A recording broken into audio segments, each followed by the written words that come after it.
Today's topic is about stubbornness. We all encounter it, right? Whether it's in our relationships or work, we often feel that someone is being stubborn. But what really makes someone stubborn? Is it just a matter of perspective? That's interesting.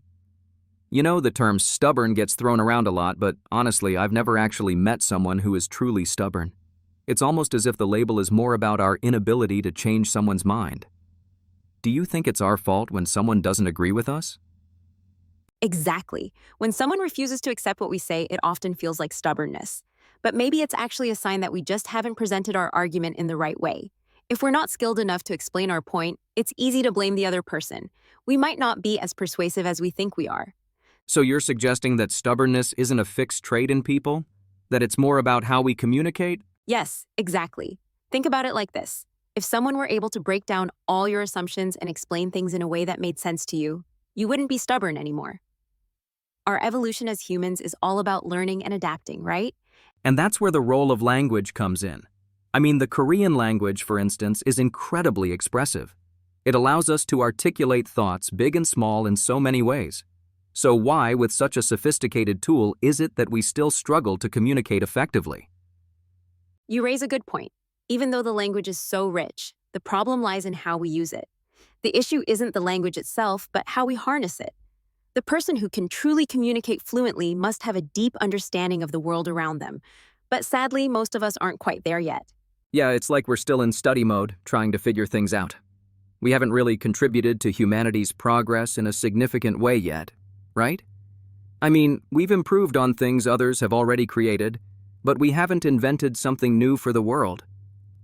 Right, and that's why we're not globally recognized for contributing to humanity's growth.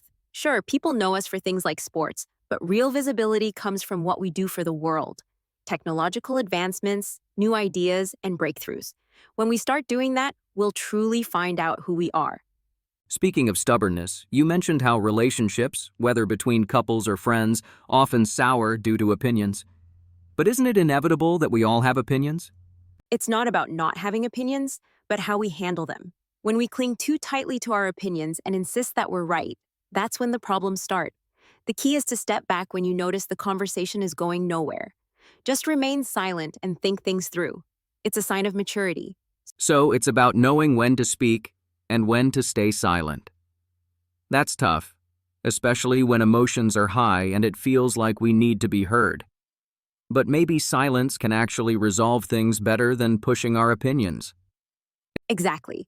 The more we push, the more entrenched we become in our views, and the more likely we are to cause a rift. Instead of getting louder, stepping back gives us the space to reconsider and reflect.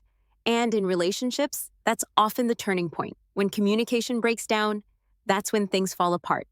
So, in the end, if we can master how we communicate, we won't just fix misunderstandings, but we'll also evolve as people. And that's the key to better relationships, and maybe even better progress for humanity. That's right.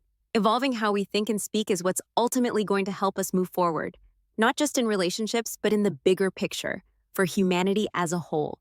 So, next time you're in a heated conversation, maybe try a little silence instead of insisting on being right. Definitely something to think about. Looking forward to diving deeper into this next time. Same here. Till then, let's all work on mastering communication and making the world a little bit better, one conversation at a time.